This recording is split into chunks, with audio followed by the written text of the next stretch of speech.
স্বামী খটখটানন্দ, আমি জানতে পেরেছি তোর মনে সুখ নেই, তাই তো সেই সুদূর হিমালয় থেকে ছুটে এলাম।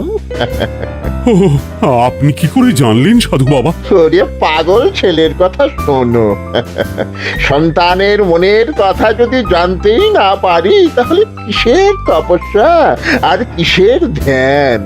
কি জেনেছেন সাধু বাবা? 3 দিন ধরে মনে কোনো সুখ খুঁজে পাচ্ছি না, নানান রকম চিন্তায় জর্জরিত হয়ে রয়েছি। তার মধ্যে আজ 3 দিন হলো রানী বাপের বাড়ি গিয়ে রয়েছে। সুখ কি তোর একার? এই মায়ার সংসারে সুখ খুঁজে পাবি কি করি? তোর যে তপস্যার সময় হয়েছে বাবা। শোন, এই পাথরটা ধর। আমি যোগ বলে এই মন্ত্রপুত পাথর পেয়েছি। কাল পূর্ব দিকের নদীর পাড়ে এই মন্ত্রপুত পাথর স্থাপন করবি। আমি চাই তুই নিজে এই পাথরের আরাধনা করিস। তাই ওইখানে এক কুটির বানিয়ে তুই একা থাকবি। একা? আর রানী? সংসারে দুঃখ ছাড়ার কিছুই নেই। তোর আসলে সুখ লুকিয়ে আছে ওই মন্ত্রপুত পাথরে। এই পাথর তোর মনে সুখ ফিরিয়ে আনবে আর এই গোটা রাজ্যে শান্তি বজায় রাখবে। ঠিক আছে বাবা।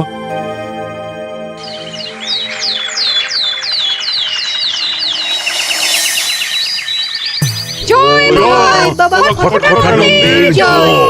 কি তার জ্যোতি, কি তার ব্যক্তিত্ব, আহ, কি তার কণ্ঠস্বর! এই মন্ত্রপুত পাথর আমার এবং এই রাজ্যের সকলে সুখ শান্তি ফিরিয়ে আনবে। আজ থেকে আমি সাধু বাবার পরামর্শ মতন এখানেই থাকবো। তোমাদের যার যা যা বক্তব্য আমাকে এখানে এসেই বলবে। কোনো চিন্তা করবেন না মহারাজ, আমি সব সামলে নেব। আপনি নিষ্ঠা সহকারে সাধু বাবার আদেশ পালন করুন। মহারাজ, যার নামেই খট তার কথাই ভরসা করা কি ঠিক হবে? একটা সামান্য পাথর কি করে সুখ ফিরিয়ে আনবে মহারাজ? বিষয়টা কি খটখটানন্দের মতন খটকার নয়? এটা মোটেই সামান্য পাথর নয় গোপাল, এটা মন্ত্রপুত পাথর। আর এসব হচ্ছে বিশ্বাসের ব্যাপার। শুধু তোমার মতন ভাঁড় দিয়ে কি আর রাজ্য চলে? রাজ্য চালাতে গেলে ভক্তি, শ্রদ্ধা, আশীর্বাদও দরকার হয়। কি শাস্ত্রে বলে বিশ্বাসে মিলায় বস্তু তর্কে বহুদূর। কিন্তু মহারাজ, রাজ্যটাও তো চালাতে হবে। আপনি এখানে থাকলে এই রাজ্যের কি হবে মহারাজ? একবার ভেবে দেখুন, সাধু বাবা আসল না হয়ে নকলও তো হতে পারে। দেখো গোপাল, তোমার যদি মনে বিশ্বাস না থাকে তাহলে আমি বলবো তুমি আর এখানে এসো না। তবে সাধু বাবার নামে কোনো বাজে মন্তব্য আমি শুনবো না। আমি চাই না আমার এই অবিশ্বাসের কারণে আমার রাজ্যের কোনো ক্ষতি হোক। আর আমি এই রাজ্যের মন্ত্রী, আমি থাকতে তোমাকে রাজ্য নিয়ে বেশি ভাবতে হবে না। তুমি এখন যাও তো গোপাল, যাও। মহারাজকে আর বিরক্ত করো না।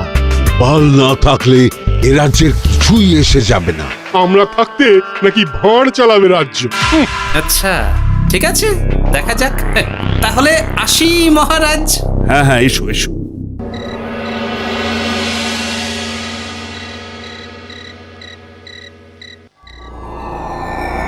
মহারাজ, রানী, তুমি ফিরে এসেছো? এ আমি কি শুনছি মহারাজ?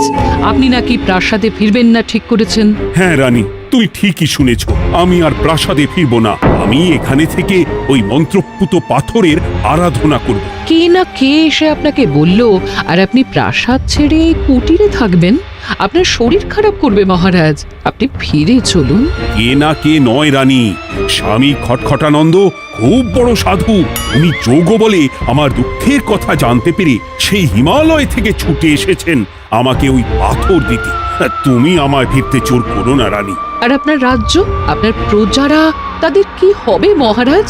সে নিয়ে তুমি ভেবো না রানী, আমি এখানে বসেই মন্ত্রীকে দিয়ে সবটা সামলে নেব। তাহলে আমিও আপনার সাথে এখানে থাকবো। আপনাকে ছাড়া আমি প্রাসাদে ফিরবো না। তা হয় না রানী, সাধু বাবা আমাকে একা থাকতে বলেছেন। এসব ধ্যান যোগ আরাধনা একা করতে হয়। গোপাল সবটা জানে মহারাজ। আহ, আমার সামনেও নাম করবে না রানী। গোপালের কত বড় সাহস তুমি ভাবো একবার। ও বলে সাধু বাবা ভণ্ডও হতে পারে। আমার তখন ইচ্ছা করছিল ওর মাথার যে কটা চুল আছে সেটাও ছিঁড়ে নিতে। না না, আমি আর গোপালের মুখ দেখতে চাই না। আপনি উত্তেজিত হবেন না মহারাজ, আপনি বিশ্রাম করুন, আমি আবার কাল আসবো।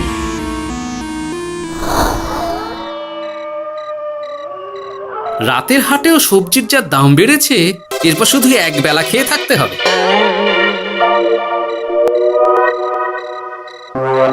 কি হে ভোলা, বাড়ি না গিয়ে এখানে বসে আছো কেন? দুঃখের কথা কি আর বলবো তোমায় গোপাল দাদা। বলোই না, শুনে দেখি।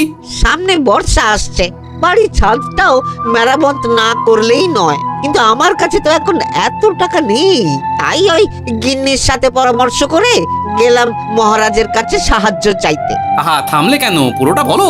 কি আর বলবো গোপাল দাদা, মহারাজের উত্তর শুনে আমি তো অবাক। সবই তো বুঝলাম ভোলা, কিন্তু আমার যে কিছুই করার নেই। সাধু বাবা বলেছেন আজ থেকেই রাজ্যের সব সুখ দুঃখের দায়িত্ব ওই মন্ত্রপুত পাথরে। তুমি চিন্তা করো না, এক কাজ করো, তোমার সমস্যার কথা গিয়ে ওই মন্ত্রপুত পাথরের কাছে জানাও। আর তোমরাও আজ থেকে তোমাদের যা চাওয়া পাওয়া আছে সব গিয়ে ওই পাথরকে জানাবে। যা করার পাথরই করবেন। একবার যদি ওই সাধুকে হাতের কাছে পাই না, তাহলে ওই পাথর দিয়েই বেটার মাথা ফাটাবো। কিছু বললে গোপাল দাদা? না, কিছু বলিনি। যাও, তুমি বাড়ি যাও, চিন্তা করো না, দেখি কি করা যায়।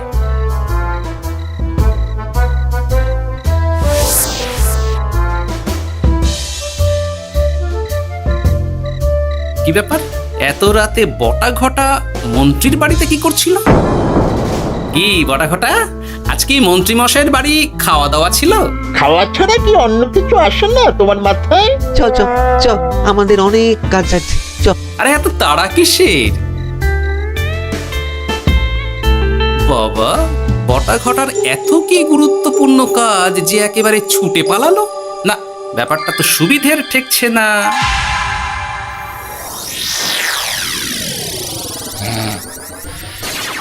রাজা কৃষ্ণচন্দ্র, ওঠ বাবা, আমি এসেছি। সাধু বাবা, আপনি এসেছেন? কেমন আছিস বাবা?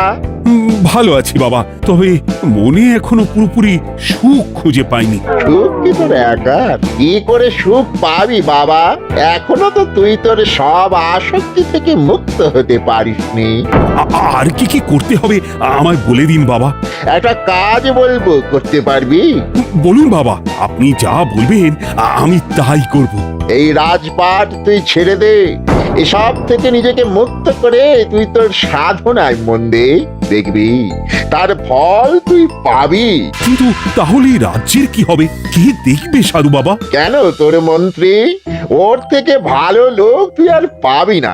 ওই হচ্ছে তোর আসল শুভাকাঙ্ক্ষী, আমি যোগ বলে জানতে পেরেছি। আচ্ছা, তাই হবে। আর আর ওই গোপালটাকে যদি পারেন একটু সাহায্য করবেন বাবা। ওই তুচ্ছ গোপালকে নিয়ে তুই চিন্তিত হোস না, ওরে ভুরি মন্ত্রী মশাই ফাটাবে। তুই যা, ঘুমো।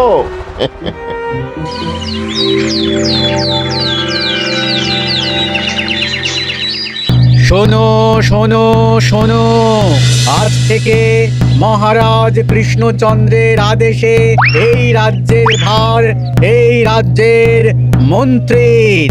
আর মহারাজ নিজে তার কুটিরে নিরিবিলিতে থাকতে চাইছেন। উনি চান না কেউ ওনাকে বিরক্ত করুক। তাই আজ থেকে যার যা সমস্যা সবাই মন্ত্রী মশাইকে জানাবে। মন্ত্রী মশাই যাকে যা বলবেন তাকে তাই শুনতে হবে। শোনো শোনো শোনো। না, মহারাজকে থামাতেই হবে, না হলে বড় বিপদ হয়ে যাবে। যাই।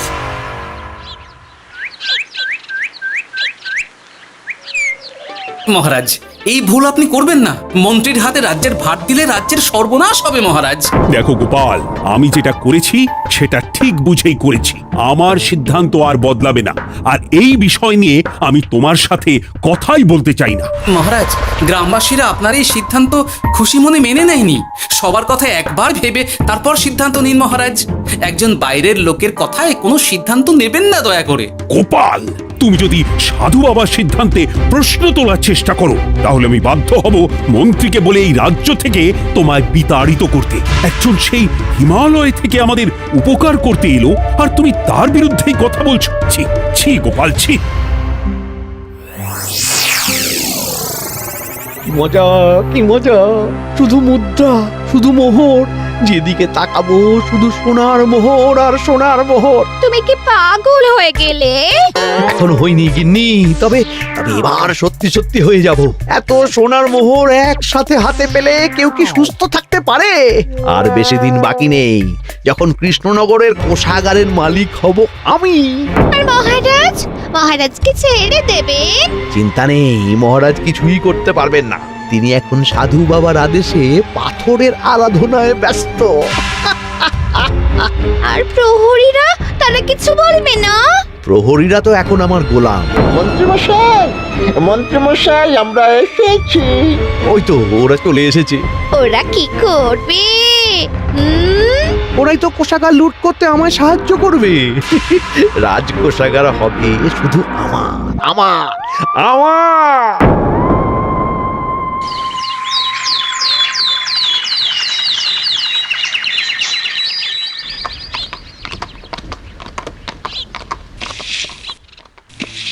গোপাল, রানীমা, আপনি আমায় ডেকে পাঠালেই তো পারতেন। রাজ্যটার যে কি হবে গোপাল? মহারাজের উদাসীনতায় মন্ত্রী তো সব লুটে পুটে একাকার করে ছাড়বে। তুমি কিছু একটা করো গোপাল। সে তো আমিও বুঝতে পারছি রানীমা, কিন্তু হাজার চেষ্টা করে ও মহারাজকে বোঝাতে পারছি না। মহারাজ সাধু বাবার পাল্লায় পড়ে আর কিছুই বুঝতে চাইছেন না। এই রাজ্য আর মহারাজকে একমাত্র রক্ষা করতে পারবে তুমি গোপাল। কিছু একটা করো। কি হয়েছে, তোমরা হট্টগোল করছো কেন?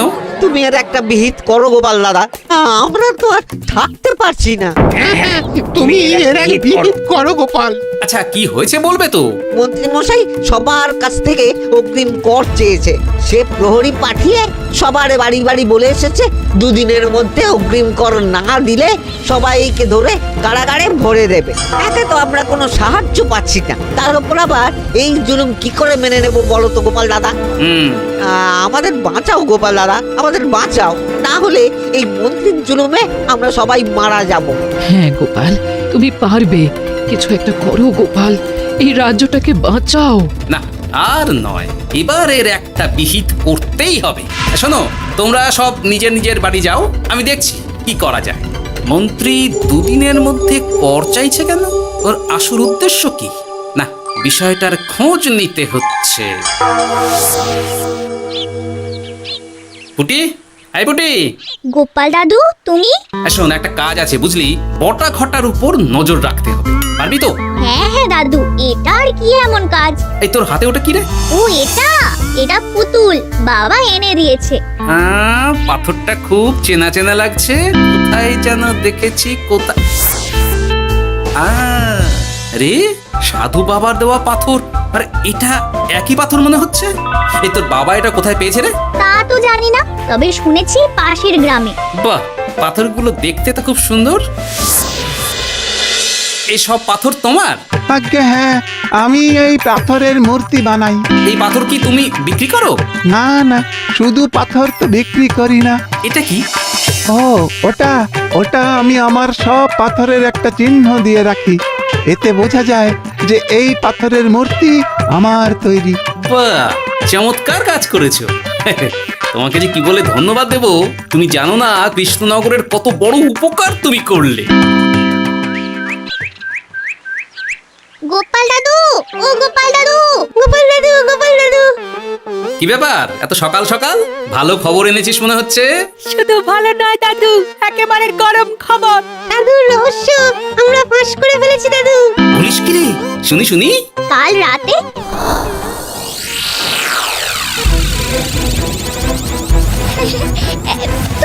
এত সোনা, এত মোহর আমি একসাথে কোনোদিন দেখিনি। ও, এইসব আমাদের? হ্যাঁ গিন্নি, হ্যাঁ, এই সব আমাদের, সব। ওরে বাবা, আমার তো বিশ্বাসই হচ্ছে না, ভাবলেই গায়ে কাঁটা দিচ্ছে। রে বটা, আজ সাধু সেজে মহারাজের কাছে গেছিলি? হ্যাঁ, মহারাজ তো আজ প্রায় পা ছুঁয়ে প্রণাম করতে যাচ্ছিলেন, কিন্তু কোনো মতে ঠেকিয়েছি। বলেছি প্রণাম নেওয়া আমার গুরুর বারণ আছে। আর আমি তো আজ এমন ধোঁয়া দিয়েছি যে মহারাজ একেবারে কেসে কেসে অস্থির। আর মাত্র 2 দিন, এই 2 দিন খেলাটা চালিয়ে যেতে পারলেই কেল্লা ফতে। আচ্ছা, এবার আমার কাছে পুরো বিষয়টা পরিষ্কার হলো। বাহ, তোরা দারুণ কাজ করেছিস রে। এবার শুধু আজ রাতে প্রমাণটা পেলেই হয়ে যাবে।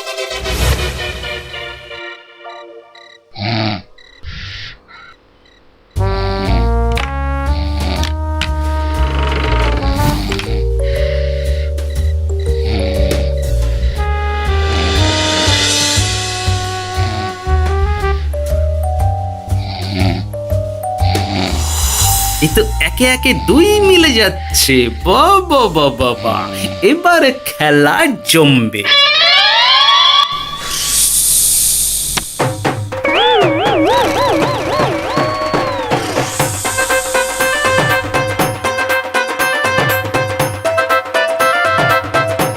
এই ঘটা ঘটা রে, এই ঘরে এত ধোঁয়া এলো কি করে রে?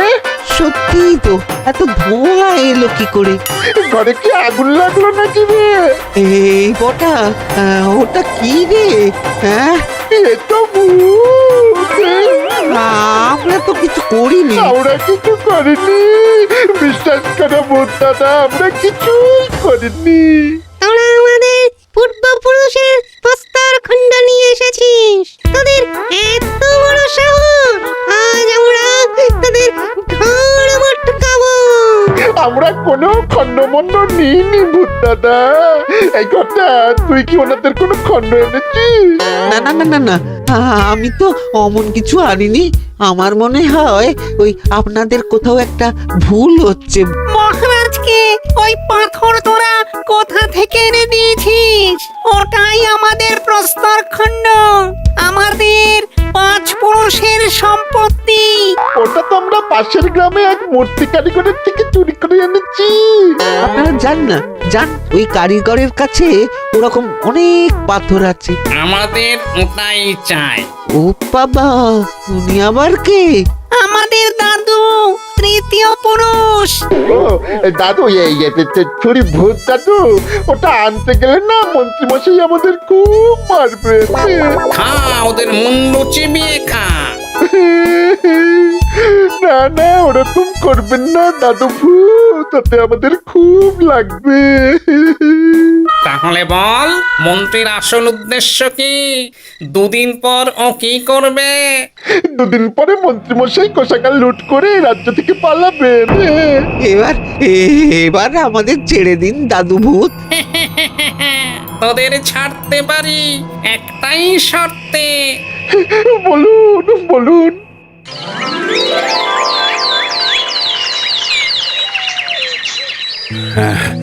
রাজ্যের পরিস্থিতি কি? প্রজারা সবাই ভালো আছে তো? হ্যাঁ মহারাজ, সেসব নিয়ে আপনি একদম চিন্তা করবেন না। বাবা, আপনি এসেছেন? হরে কৃষ্ণচন্দ্র, একটা কথা তোকে না বলে আর থাকতে পারলাম না। এটা আবার কে রে? বলুন বাবা। এই মন্ত্রীকে এই রাজ্যের দায়িত্ব দিতে বলে আমি বড় ভুল করেছিলাম। আসলে এই মন্ত্রী হচ্ছে চোর। ও তোর কোষাগার ফাঁকা করে পালাবার মতলব করেছে। কি বলছেন বাবা? মন্ত্রী, উনি যা বলছেন সব সত্যি? না না মহারাজ, এই বটা কি হচ্ছে কি? বটা? তো তুমি সাধু বাবাকে বটা বলে ডাকছো কেন? আমি বলি কি বাবা, এই মন্ত্রীকে তুই শুলে দে। বটা, তুই থামবি? আমার খেয়ে আমায় ছুরি মারা? ওর কথা আপনি বিশ্বাস করবেন না মহারাজ। ও সাধু নয়, ও ভণ্ড। মানেটা কি? মন্ত্রীমশাই ঠিকই বলছেন মহারাজ। ও সাধু নয়, ও কৃষ্ণনগরের বটা। এসব আপনার আদরের মন্ত্রীর কাজ মহারাজ। মন্ত্রী আপনার রাজ্য লুট করার মতলব করেছে, তাই বটাকে সাধু সাজিয়ে আপনার মন জয় করে প্রথমে আপনাকে প্রাসাদ থেকে তাড়িয়েছে, তারপর রাজ্যপাট নিজের হাতে নিয়ে কোষাগার হাতিয়েছে। আর এই পাথর? এই পাথর কিসের গোপাল? পাথর? পাথর এই কারিগরের মহারাজ। উনি পাশের গ্রামে এই পাথর দিয়ে মূর্তি গড়েন। মন্ত্রী বটাকে দিয়ে এই পাথর চুরি করিয়েছে।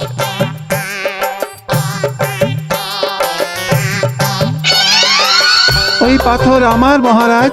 আমি তোমায় ছাড়বো না মন্ত্রী। তোমায় আমি শুলে দেব। প্রহরী, প্রহরী! কেউ আসবে না মহারাজ। প্রহরীরা এখন আমার কথা ছাড়া আর কারুর কথা শুনবে না। আমি এখন আপনাদের সামনে দিয়ে আপনার কোষাগার নিয়ে চলে যাব, আর আপনারা শুধু দাঁড়িয়ে দাঁড়িয়ে দেখবেন। রে ন্যাপলা পুঁটি গুলটে মন্ত্রীকে বেঁধে ফেল। এত সোজা নয় গোপাল, দেখবে? প্রহরী, প্রহরী! চেঁচান চেঁচান, আরো জোরে চেঁচান, কিন্তু ফল হবে না। আপনার প্রহরীরা সব গ্রামবাসীর হাতে বন্দী। আমায় ছেড়ে দিন মহারাজ, আমার ভুল হয়ে গেছে। এমন ভুল আমি আর করবো না মহারাজ, আমায় ছেড়ে দিন। ছেড়ে দেব? তোমার ব্যবস্থা আমি করছি। কিন্তু গোপাল, আমার মনের সুখের কি হবে? আমি কি আর সুখী হতে পারবো না? কেন পারবেন না মহারাজ? রাজার আসল সুখ তো তার প্রজার সুখে। একদম ঠিক কথা বলেছে গোপাল। প্রজার সুখেই রাজার সুখ। ঠিক গোপাল, ঠিক। তুমি না থাকলে যে আমার কি হতো? জয় গোপালের জয়! জয় গোপালের জয়।